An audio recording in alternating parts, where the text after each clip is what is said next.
you once again to a wonderful session, which I am also really looking forward to. An introduction with Dr. Methi, Dr. Rajesh Methi. मैंने जब sir का profile पढ़ा तो मैं degrees पढ़ता गया, करीब मुझे एक लंबा समय लगा उनकी डिग्रीज पढ़ने में, बहुत लर्नेड है। साहब ने PhD किया, LLB किया, LLM किया, उसके बाद में CS किया, DAPS किया, मतलब ये डिग्रीज खत्म होने का नाम नहीं लेती, बहुत learned and I am extremely impressed. Sir जो है he is an educationist, he is a counsellor, और सर काफ़ी सारा काम कर रहे हैं गवर्नमेंट के साथ में भी, डेवलपमेंटल सेक्टर में हैं। मेथी साहब बहुत बहुत स्वागत है आपका पहले तो, और we are extremely honoured to have you here. मैं आपसे ये जानना चाहूँगा साहब सबसे पहले कि एक BSc का विद्यार्थी लॉ की तरफ कैसे उसका रुझान बढ़ा? देखिए, अभी भय और अभय की बात हो रही थी, है ना, कि हम भयभीत रहते हैं जीवन भर, और अभय का होता है जब चेतना के साथ ज्ञान आता है ना, यानी केवल बुकिश नॉलेज से नहीं होता है, चेतन हो आप और चीज़ों को ठीक तरीके से समझता है। तो 50 का होने जा रहा हूँ अगले साल, तो अब तो लगता है कि कुछ और अलग चीज़ काम करती है पूरे ब्रह्मांड में। आपको जाना इधर होता है, नहीं इधर जाती है। आपको BSc की लॉ में एडमिशन लिया, छूट गई, सरकार में चला गया नौकरी करने, फिर कुछ प्रतियोगी परीक्षाओं की तैयारी की, I was preparing for the civil services, नहीं मिला, तो फिर लगा यार कुछ पढ़ना चाहिए, है ना।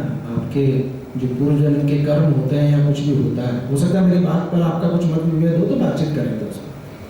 तो वो ले गया वापस, नौकरी में रहते रहते LLB की, LLM में एडमिशन नहीं होता, LLM में एडमिशन हो गया, पता नहीं कैसे परसेंटेज आया वो। एक बार फर्स्ट ईयर में जोधपुर में था, सेकेंड ईयर में जयपुर था, थर्ड ईयर में उदयपुर में था, तो 3 साल हो गई डिग्री, है ना। ये ब्लेसिंग्स है, क्या है। फिर LLM हो गया, PhD हो गई, CS हो गया, पढ़ने की यात्रा चलती रही। तो साइंस मेरा नहीं था, लेकिन सोशल साइंटिस्ट मैं अपने आप को मानता हूँ, सोशल लर्नर मानता हूँ, कि समाज को, देश को, राष्ट्र को ठीक तरीके से ऑब्जर्व करता हूँ। तो ये मेरी डेस्टिनी में था, थोड़ा सा मैंने प्रयास किया होगा, बाकी तो उसकी कृपा से हुआ है। तो आज यहाँ है आपके सामने, और बहुत सारे लोगों का योगदान है इसमें, मेरा नहीं, जो मुझे रास्ते में राह दिखाते रहे, जहाँ से प्रेरणा आती रही, तो उनका बहुत बड़ा योगदान है। तो उनको तो मैं विशेष रूप से मेरा नमन करना चाहता हूँ। बहुत बढ़िया। एक चीज़ बताइएगा साहब कि जैसा कि आज का हमारा टॉपिक है कि ignorance, whether it is bliss, और how do you look at it, कि इग्नोरेंस कहाँ तक जो है ब्लिस है और कहाँ तक उसको अवॉइड किया जाए? यहाँ बहुत अनुभवी लोग बैठे हैं जिनके पास जीवन का अनुभव है। कृष्ण कहते हैं मूड, है ना, वो अज्ञानी का सिनोनिम्स भी हो सकता है। तो आप मूढ़ता को यदि ये मानते हैं कि ब्लिस है, तो ये आपकी गलती है। ज्ञान के उस कहते हैं ना, शरीर, मन, बुद्धि और आत्मा, पहले शरीर पर बातचीत होती है, फिर मन पर बातचीत होती है, फिर बुद्धि पर बातचीत होती है। पहले कपड़े बहुत बढ़िया पहनने का मजा होता है, फिर आप चेतना के अलग स्तर पर जाते हैं, तो फिर बुद्धि विलास करेंगे, बुक्स की बात करेंगे, और कुछ बात करेंगे, शरीर, मन के मनोरंजन की बात करेंगे, फिर बुद्धि की बात करेंगे, फिर आत्मा की बात करेंगे। तो दुनिया में सब लोग तो एक तरीके के हो नहीं सकते, वो तामसिक, राजसिक, सात्विक, तीनों तरह के लोग होंगे। तो ये ब्लिस मानने में यदि हमारी कहीं बत्ती जल गई है ज्ञान की, तो फिर परेशानी है, नहीं तो ब्लिस है। जो अज्ञानी है उसके लिए तो ब्लिस है, लेकिन जिसका ज्ञान का यदि चक्षु जाग गया है, तो उसके लिए फिर खतरा है। तो कभी कभी कुछ ज्ञान नहीं होना चाहिए। जैसे मेरा एक मित्र है, उसके मुंह में अल्सर हो गया, तो उसने किसी ज्योतिषी को अपनी कुंडली दिखाई थी, उसने कहा आपको दांतों का रोग होगा, तो 3 दिन से तनाव में था। तो मैंने कहा यार ये अज्ञानता है, ज्ञान ही होगा कि किसी अच्छे डॉक्टर को दिखाया, उससे कंसल्ट करें और बात कर लें। तो कई बार हमारा बचपन से जो कंडीशनिंग होती है, वो भी परेशानी का कारण होती है। किस संगत में रहे, कैसी रंगत आप पर चढ़ी, आप HYS में आते हैं कि नहीं आते, अनुभव लोगों को सुनते हैं कि नहीं सुनते, तो ये बड़ा चीज़ है। तो ब्लिस तो नहीं है, मेरा ये मानना है। ये हमारा पागलपन हो सकता है, या कुछ पूर्व जन्म के कर्म हो सकते हैं, जिस कारण हम अभी अंधकार में घूम रहे हैं। जैसे प्रकाश होता है ना, फिर आप सहज हो जाएंगे, सजग हो जाएंगे, सतर्क हो जाएंगे, और जीवन को एक अलग तरीके से आप महसूस करने लगते हैं। मेरा ये बात। वेल सेड सर, मतलब ज्ञान चक्षु जो है वो खुले रखे जाए, और उसी में समझदारी है। और किसी गलत प्रेसिडेंट्स को देख करके खुश न होते रहे, है ना, वो ठीक बात वही है। आप क्या पाते हैं साहब इंडिया के अंदर लीगल मैटर्स को लेकर के जो अवेयरनेस है, वो आपके हिसाब से how do you look at it, वो सफिशिएंट है या आप उसको कमतर पाते हैं, क्या कहना है आपका? देखिए, हम बच्चों को पुलिस थाने की विजिट करवाते हैं, जो क्लास 6 से 12 तक पढ़े हुए लोग होते हैं। 3-4 साल हमने उस एक्सपेरिमेंट पे काम किया, है ना। क्यों करवाते हैं आपको पता है, पुलिस का नाम लेते ही लोगों के पसीने आ जाते हैं। यदि आपका इंस्टीट्यूशन है, आपका कोई बिजनेस है, आपके यहाँ कोई पुलिस वाला आ गया तो आप फिर कोई गाड़ी आके बाहर खड़ी होगी, क्यों, ऐसा क्यों हुई? तो अभी बदलाव हो गया है बड़ा। भारतीय दंड संहिता, भारतीय न्याय संहिता, दंड नहीं देंगे, न्याय देंगे। एक भारतीय BS भारतीय साक्षर करके है। तो जो कॉलोनाइजेशन जो माइंडसेट था हमारे यहाँ हम को लेकर, अंग्रेज जब आया तो उसको अलग तरीके से इस राष्ट्र को पूरे राज करना था। He was had its vested interests at the time. So how we can rule this one nation? They have a planning for that one. 1860 there was IPC on all of things. But you are looking that one. It's just like a पुनर्भाव or we can say पुनर्जागरण of this one nation, है ना। ये हमारा जागृति काल है। अभी 3 जो लॉ है, तो अभी हम अज्ञानता में अज्ञान लॉ का तो बहुत लेवल बहुत कमजोर है। आप देख रहे होंगे बहुत सारे 5 years लॉ कॉलेज खुल रहे हैं। आपको लगता भी है कि ये एडवोकेट है, ऐसे नहीं है एडवोकेट। जब अच्छे कल ही रात को हम कहीं बैठे थे तो कुछ एडवोकेट शाम को 6 बजे से लेकर 10 बजे तक केवल बुक्स ही पढ़ते हैं, उनका चैम्बर 2 दिन फिक्स है उनके। कुछ एडवोकेट रात को 2:30 बजे तक मेहनत करते हैं, बहुत पढ़ते हैं। और भारत के जब फ्रीडम मूवमेंट में भी देखेंगे तो उसमें बड़ा पार्ट एडवोकेट्स का था। ये जो आपको दिखता है ऐसा नहीं। तो लीगल लिटरेसी भी हमारे यहाँ कम है, जैसे आज आपने एक प्रयास किया, तो we people are also working for that one. A pro bono organization we are running, Indian School of Jurisprudence. Jurisprudence is a word which is telling that one how law is derived from the society. Society से law कैसे आता है ना। जैसे someone is telling about that one कि there is a dispute between a male and female is increasing. अब क्या केवल सोसाइटी का पार्ट है या कोई बाहर का समूह भी इस पर खेल रहा है? नैरेटिव्स इवॉल्व किए जाते हैं पूरे देश में। आप देखें कि how we can break the Indian family system, है ना। तो ये गहरी चीजें, उस पर कभी अलग से बातचीत करेंगे। तो हमारे लीगल लिटरेसी तो कम है, लेकिन जैसे आप काम कर रहे हैं, हम काम कर रहे हैं, कुछ और अच्छे समूह काम कर रहे हैं, तो निश्चित रूप से समाज बेहतर रहेगा।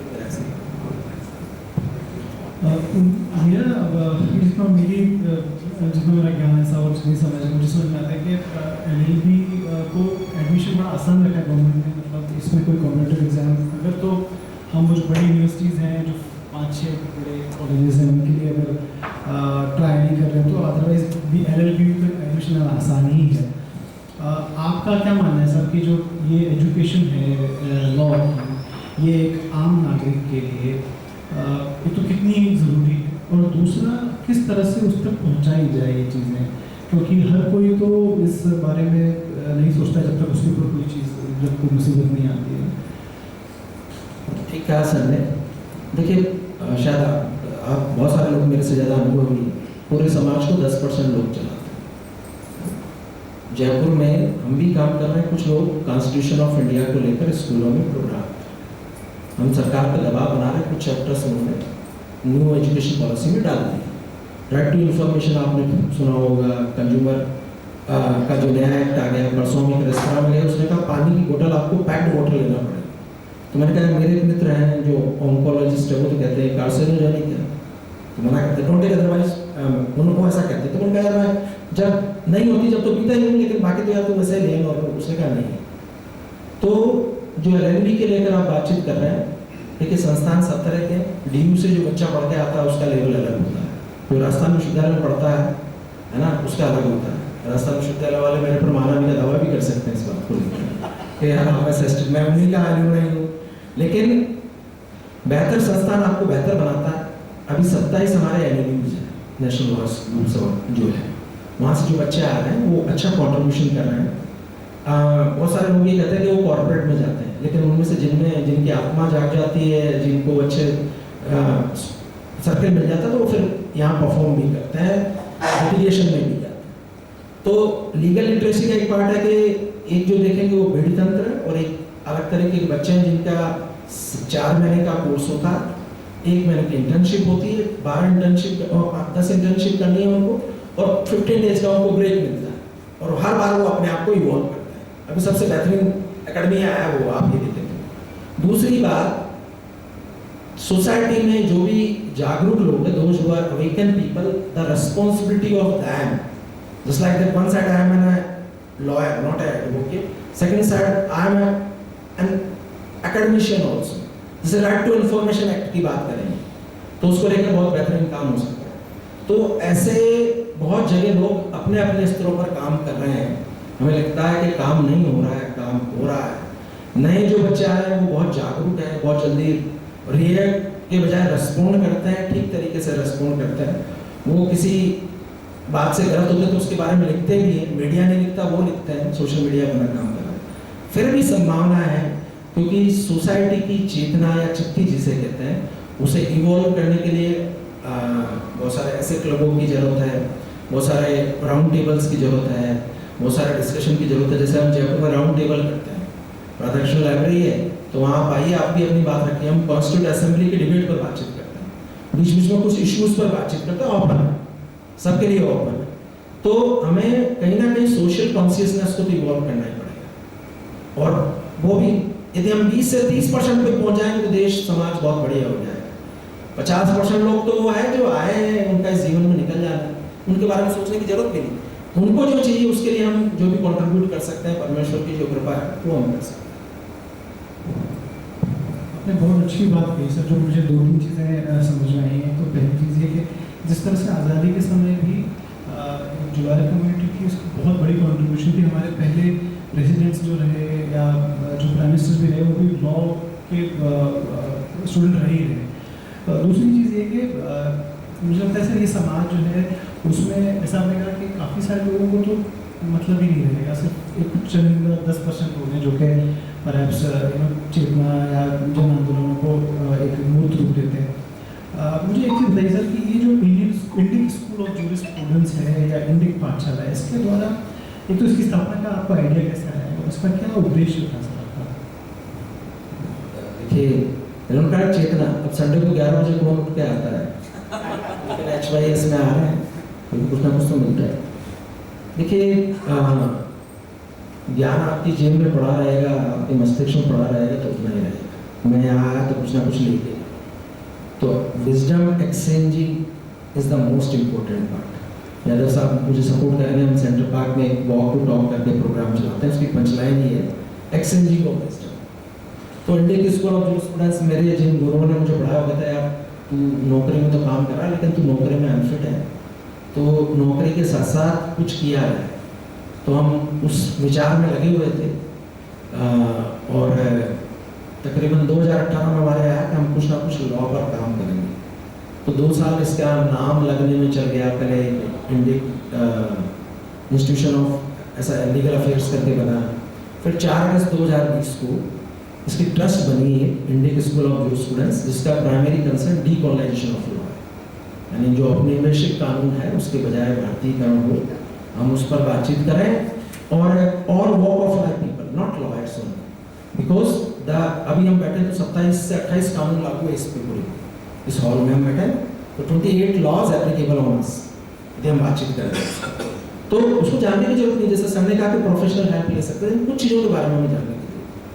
तो 2020 में बना, उसके बाद हम उसमें कुछ जुडिशरी में जाने वाले लोगों के लिए स्टडी सर्कल करते हैं, राउंड टेबल करते हैं, वर्कशॉप्स है, RTI पर हम हर साल करते हैं, right to information, because you people are the honour of this nation. आपने जो टैक्स दिया है ना उससे सरकार चलती है। यस्टरडे समवन आस्किंग मी कि यार ये जो टिकट दिए हैं पॉलिटिकल पार्टीज ने ये क्या हुआ, तो मैंने कहा वो मतदाता परिष्कार करके कुछ लोग बात करते हैं कि जो वोटर है वो उसको कॉन्शियस किया जाए, तो what we are paying to you, you should be do work accordingly. Indian school of jurisprudence उस पर काम करता है, वेरियस एक्टिविटीज़ हैं, बहुत सारे लोग इसमें जुड़े हुए हैं, प्रो बोनो बेसिस पे हम काम करते हैं।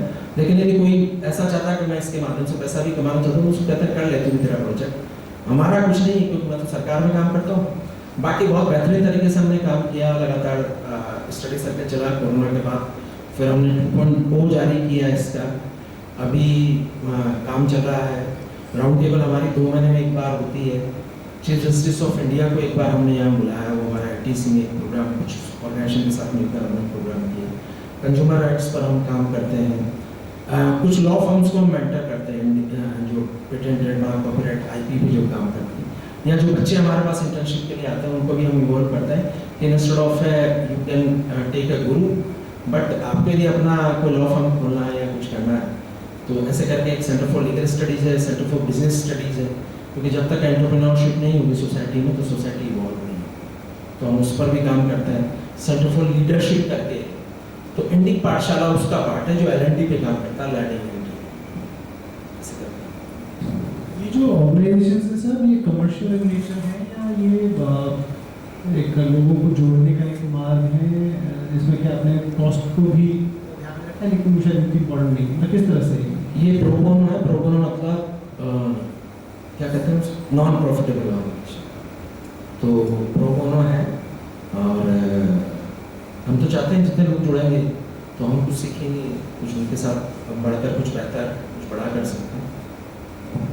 ये संस्थान जयपुर है साहब या इंडिया में और ब्रांचेस हैं इसकी, और किस तरह से जुड़ा जाए? आम आदमी, पीयूष कुमार जैसा आदमी अगर जुड़ना चाहे तो कैसे जुड़ सकता है? देखिए, हमने सोशल मीडिया को टूल के रूप में यूज़ किया, तो हम पूरे भारत के पूरे राज्यों में काम करते हैं, है ना। हमने एक RTI पर वर्कशॉप की, तो एक राज्य हमारे से छूट गया था 4 बजे, 5 बजे हमारी वर्कशॉप थी, वो ठक दिन से उसके लिए रजिस्टर हुआ था। Social media is working for that, है ना। उस समय हमें समझ में आया कि बड़ा टूल है। AIB ऑल इंडिया बार एग्जामिनेशन है, तो हमारे चैप्टर्स हैं, वो जहाँ जहाँ हमारे पास बच्चे हैं वहाँ हम चैप्टर्स के साथ मिलकर काम करते हैं। उनके लिए एक इंडिक ऑडिटर्स का हमने चालू किया था, कुछ महिलाओं के साथ काम किया, दौसा की थी और लालसोट और उस एरिया की, तो उनके साथ काम। तो जिसको लगता है कि मैं सप्ताह में 2 घंटे, महीने में 2 घंटे, 4 घंटे दे सकता हूँ, लेकिन एसोसिएट के पास पहले 3 महीने हमारा स्क्रीनिंग पीरियड होता है। उनको लगे कि उनको हमारे आने के बाद उनमें कोई बदलाव हुआ तो वो कैरी ऑन कर सकते हैं हमारे, हमें तो उनका समय चाहिए, उनके पास जो होगा वो हम सब करवा लेंगे। और जब वो हमारे साथ जितने समय तक रहे तो उनमें कुछ ना कुछ अपडेट और अपग्रेड होना चाहिए। हम तो सीखेंगे, लेकिन उनमें भी होना चाहिए। उनको यहाँ मज़ा आता है, वहाँ जाने के बाद एक पॉजिटिव एनर्जी मिलती है, वहाँ जब निकलते हैं तो कुछ ना कुछ लेके निकलते हैं, है ना। तो कम से कम हम इस मुद्दे को तो हम तैयार कर पाए, और अच्छा समूह है हमारे पास, बच्चों के साथ भी काम कर रहे हैं, रिटायर्ड लोगों के साथ भी काम कर रहे हैं, और वो ऑफ कोरोना के समय साथ काफ़ी सारा कोड का जो काम था वो कंप्यूटर्स पे या जूम कॉल्स और पे माइग्रेट करेगा, तो ये कंटिन्यू क्यों नहीं किया जाए? इससे फास्टर रेजोल्यूशन और एड्रेसल का चांस नहीं है सर? मतलब क्यों ज़रूरी है कि फिजिकल कोर्ट ही लगाए जाए, जिसमें कि फिर भाई अगर जज है, छुट्टी पे है, आउट ऑफ स्टेशन है, तो भी काम चलेगा ना, मतलब जूम पे हो रहा है सर, डिजिटलाइजेशन हो रहा है। पहले आप किसी फाइल को आगे पीछे करवा लेते थे, अब शनि करके ऐप है पूरा का पूरा आपके यहाँ सारी चीज़ें दिखती है, और धीरे धीरे जैसे मैं ऐसा मानता हूँ कि जैसे जैसे सरकार पर कुछ जागरूक लोग प्रेशर बना है तो बदलाव है। ये तो आपका राजस्थान हाईकोर्ट तो डिस्क्राइज हो गया आपका पूरा, अभी अक्टूबर से चालू हो गया, नई जो जितनी भी गवर्नमेंट की तरफ से कोई अपील होगी वो उसी फॉर्म में जाएगी, तो पेज बचेगी, समय बचेगा। जिसे मैं IP में देखता हूँ कुछ चीज़ें, तो जो ट्रेडमार्क रजिस्ट्री है, पहले आपकी फाइल का पता ही नहीं होता था, सब कुछ ऑनलाइन दिखता है, यू कैन एक्सेस ऑन।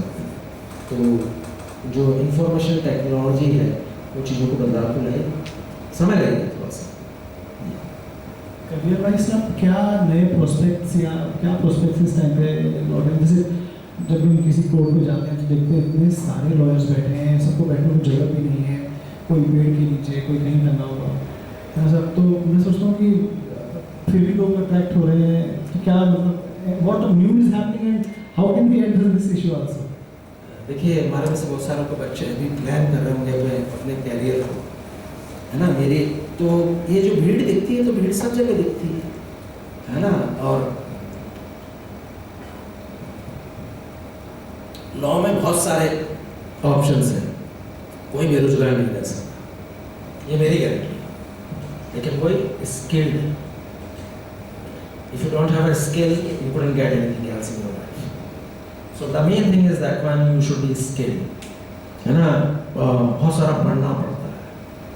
तो अपार संभावनाएं, आप जुडिशियल ऑफिसर हो सकते हैं, आप कॉर्पोरेट में जा सकते हैं, आप एकेडमिशियन हो सकते हैं, आप ये जानते हैं बैंकर्स हमारे यहाँ बहुत सारे हैं, तो उनके यहाँ बहुत सारे एडवोकेट हैं, इनके पास सब तरह के लोग आते हैं। तो there are lot of opportunities. और अभी तो पिछले 5 वर्षों में तो सबसे बड़ा इमर्जिंग फील्ड हो गया है लॉ। आप ये देखेंगे तो जो क्लैट है 12th के बाद जो बच्चे जा रहे हैं, तो इट्स इमर्जिंग फील्ड। अपार संभावनाएं हैं, लेकिन अपार संभावनाएं उनके लिए है जो आप भीड़ देखते हैं, वो अलग तरह के लोग हैं, वो स्किल्ड लोग नहीं है, उनको मौका नहीं मिला, उनको किसी ने सिखाया नहीं ठीक तरीके से, वो सीखना भी नहीं चाहते। तो जो सीखता है वो बढ़ता है। जब 1 लाख से लेकर 20 लाख रुपया पर हियरिंग जब एडवोकेट लेगा और उससे ज़्यादा भी लेगा, mister Salve is taking the hearing from the London and what he is taking for that, तो यू कैन सी। तो जब आप सुप्रीम कोर्ट की बहस सुनेंगे या वहाँ जब हियरिंग होती है तो आपको पता चल जाएगा कि वो किस तरीके से। बहुत पढ़ना पड़ता है, बहुत इजी प्रोफेशन नहीं है। आपको अपने सब्जेक्ट के इतर भी बहुत सारी पुस्तकें पढ़नी पड़ेगी, क्योंकि जब आप अपनी ठीक तरीके से बात रख पाएंगे और अपडेट रहना पड़ेगा, डेली बेसिस पे आपको कुछ ना कुछ पढ़ना है। मैं प्रैक्टिस नहीं करता हूँ, फिर भी मैं 2 जजमेंट सुबह में पढ़ता हूँ, रोजाना 1 पेज 2 पेज 3 पेज किसी ना किसी चीज़ के पढ़ता हूँ, फिर उसको एक्सप्लोर करता हूँ, उसको देखता हूँ, क्योंकि मुझे और भी बड़े कैनवास पर काम करना है। तो मैं तो देखता हूँ मेरे सीनियर है वो तो अलग ही है उनकी, तो ऐसा नहीं है, बहुत सारी संभावनाएं हैं। मैंने कहा ना, बेरोजगार कोई नहीं रह सकता, बेरोजगार नहीं रह सकता। यदि आपको अपना, मैं बहुत सारे, जैसे मेरे एक मित्र हैं इंडस्ट्रियलिस्ट है, उनका बच्चा एमएलयू में सेलेक्ट हुआ, पटियाला चला गया, तो उन्होंने कहा हमको बिजनेस करवाना है यार, ये पहले तो इंटर्नशिप पे चला गया यूएनओ और अब लंदन जाना चाहता। तो मैंने कहा आपके पास तो पैसा दे दीजिए, क्या बोला क्या बिजनेस कराना है, तो मैंने बिजनेस ही करेगा, लेकिन बिजनेस को अलग तरीके से करेगा, क्योंकि knowledge is a power, ignorance is a sin, पाप कहता हूँ मैं उसको। तो वो एक मैं किसी जानकार के आ गया, तो उनका बच्चे ने सीएस कर रखा था, तो कोई इंस्पेक्टर आया कहीं से, तो उसने उनको धमका दिया, तो वो इंस्पेक्टर भी मेरा जानकार था, तो मैंने उसको कहा यार देखिए पढ़ा लिखा बच्चा है, पिताजी अलग तरीके से काम करते हैं, अब इससे तुम ऐसे कहोगे डरा के काम कर लेंगे, तो डरा के नहीं काम कर सकते, बराबर ले लो चिपकर, वो तेरा वो थोड़ी गुलाम थोड़ी है तेरा। तो इसलिए अपार संभावना है लॉ फील्ड में, आपको बहुत पढ़ना पड़ेगा, बहुत सीखना पड़ेगा, बहुत जानना पड़ेगा, और मेहनत तो सब जगह